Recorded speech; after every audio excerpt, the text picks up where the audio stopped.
welcome students. So today we are going to start the next lecture of class 9th biology chapter number 1 which is the branches of biology. So lecture number 1 में हमने discuss किया था कि हमने bio को 3 major branches में divide किया है. The very first major branch is known as botany, which is basically a study of plants. The second major branch is known as zoology, which is the study of animals. Coming towards the third branch, which is known as microbiology, which is the study of microorganisms. So apart from these three branches, इन तीन branches के अलावा हमारे पास bio की और बहुत ज़्यादा major branches and sub branches होती हैं. ठीक है, here we have total 25 major sub branches और इन 25 में से 3 हम लोग ऑलरेडी डिस्कस कर चुके हैं.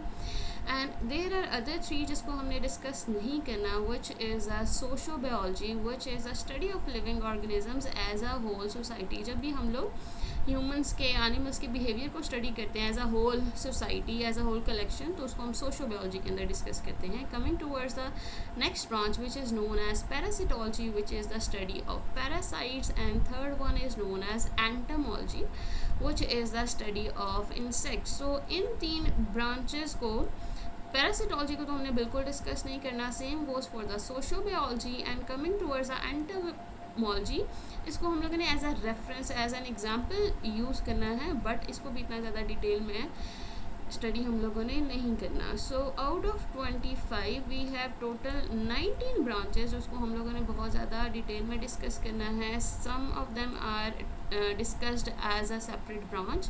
कुछ को हम लोग एज अ सेपरेट ब्रांच पढ़ेंगे, कुछ को हम लोगों ने as an interdisciplinary field. That means कि 2 फील्ड्स का मिक्सचर, जैसे for example bio and technology. So there are the 2 separate fields, bio and technology. इन दोनों को जब हम लोग कलेक्टिव स्टडी करते हैं, so that becomes a biotechnology. So that is interdisciplinary field and some as a career. So we are going to discuss each field separately one by one. So now coming towards the very first sub branch of a biology, which is known as morphology. If we talk about the morphology, it is the study of shape, size and structure of all the living organisms. For example, जब भी हम लोग morphology की बात करते हैं ना, so morphology is exactly the study of external structure of the living organisms. यानी कि जितने भी आपके पास एनिमल्स होते हैं, जितने भी आपके पास प्लांट्स होते हैं, जितने भी माइक्रो ऑर्गेनिजम्स होती हैं, उनकी जो एक्सटर्नल बॉडी है, उनके शेप क्या है, साइज़ क्या है, स्ट्रक्चर क्या है, that is the morphology. Let's take an example. For example अगर हम लोग एनिमल्स को देखते हैं, so there are some animals जो कि अपने they show the movement by using their 4 legs. There are some animals जो कि हमारे पास 2 legs पे मूव करते हैं, 4 टांगे होती हैं या 2 टांगे होती हैं. ठीक है. Similarly if we talk about the birds, तो हमारे पास कुछ बर्ड्स होते हैं, उनके जो टोज़ होते हैं वो बहुत ज़्यादा वेब्ड होते हैं. ठीक है, जैसे बतख है तो उनके वेब टोज़ होते हैं. सिमिलरली हमारे पास कुछ बर्ड्स होते हैं जिनके वेब्ड नहीं होते हैं. ठीक है, उनके टोज़ में आपस में ज्वाइन नहीं होते हैं. जिस तरह से डक है, बतख है, उनके जो टोज़ हैं वो आपस में ज्वाइंड हैं. लेकिन सम बर्ड्स जैसे चिकन वगैरह हो गए हैं या स्पैरोज़ हैं, तो they don't have a web toes. So ये इनका एक्सटर्नल स्ट्रक्चर है. ठीक है. Similarly if we talk about the plants, अगर हम प्लांट्स की बात करें, सो प्लांट्स का जो एक्सटर्नल स्ट्रक्चर है दैट इंक्लूड्स द लीफ. इसके एक्सटर्नल स्ट्रक्चर में हमारे पास स्टेम्स आ जाता है. इसके एक्सटर्नल स्ट्रक्चर में हमारे पास रूट आ जाता है. इसके एक्सटर्नल स्ट्रक्चर में हमारे पास फ्लावर आ जाता है. सो अगर if we are talking about the morphology of a flower, that simply means के वी विल स्टडी कि एक फ्लावर के अंदर कितने पेटल्स होते हैं. देयर आर सम फ्लावर्स जिसके अंदर 4 पेटल्स होते हैं. देयर आर सम फ्लावर्स जिसके अंदर 5 होते हैं. And there are some flowers जिसके अंदर मल्टीपल होते हैं. ठीक है. जैसे फॉर एग्जांपल हमारे पास जो रोज़ है, रोज़ के अंदर बहुत ज़्यादा मल्टीपल पेटल्स होते हैं. If you look at this, तो इसके अंदर हमारे पास 5 पेटल्स हैं. So that is the morphology of a flower. Similarly अगर हम लीव्स की बात करें, तो देयर आर सम लीव्स जो कि बहुत ज़्यादा फ्लैट होते हैं. देयर आर सम लीव्स जो कि एक स्ट्राइप की तरह होते हैं. देयर आर सम लीव्स जिनकी शेप आपके पास कॉनिकल, इस तरह से कोन्स होते हैं उनकी लीफ के अंदर. So this is the morphology of a leaf. So whenever we talk about the shape, size and structure, external structure, external shape, external size, external structure of all the living organisms or animals or plants or microorganisms, we are actually studying the morphology of that living organism. If we talk about the next example, जैसे कि हमारे पास tooth morphology है, हमारे पास कुछ जो teeth होते हैं they are very pointed and there are some teeth जो कि बहुत ज़्यादा ग्राइंडिंग टीथ होते हैं एंड अकॉर्डिंग टू देम उनकी शेप उनके साइजेस भी वेरी करते हैं. So that is a study of a teeth in terms of morphology. Coming towards the second branch of biology, which is known as anatomy.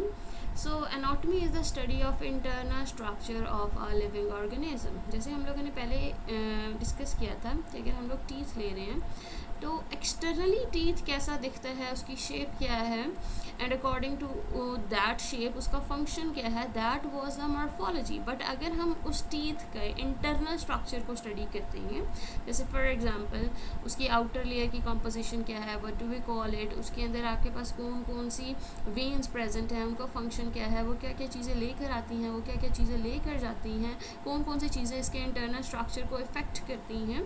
So that is the anatomy. That means हम लोग teeth के internal structure को study कर रहे हैं. So study of the internal structure is known as anatomy. और इन्हीं के एक्सटर्नल स्ट्रक्चर को जब हम डिस्कस करते हैं we call it as a morphology. Similarly अगर हम लोग ब्रेन की बात करते हैं कि brain is divided into how many parts और ईच पार्ट का जो स्ट्रक्चर है वो क्या है, so that is the anatomy of a brain. Similarly goes for the lungs के lungs का हमारे पास internal structure क्या है, उसके अंदर कौन कौन सी veins present हैं, कौन कौन सी वो ऑक्सीजन को फॉर एग्जांपल एब्जॉर्ब करता है from the air, carbon dioxide को रिलीज करता है, how it is absorbing oxygen, how it is releasing carbon dioxide, that is the anatomy. ठीक है. Similarly goes for the kidneys. Kidneys के अंदर जो इंटीरियर आपके पास वेन्स आ रही हैं, ब्लड वेजल्स आ रही हैं, वो कहाँ वो किस तरह से जाके आगे ब्रांचेस में डिवाइड होती हैं और हर आपके पास जो ब्रांच है वो किस किस तरह से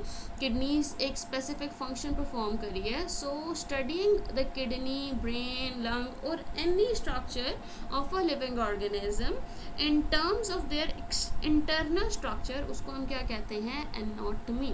और एनाटॉमी को हम लोग इंटरनल मॉर्फोलॉजी भी कहते हैं. Why? Because morphology is a study of shape, size and structure of external parts. So internal morphology is the study of shape, size, structure of the internal structures of all the living organisms and their organs and their tissues.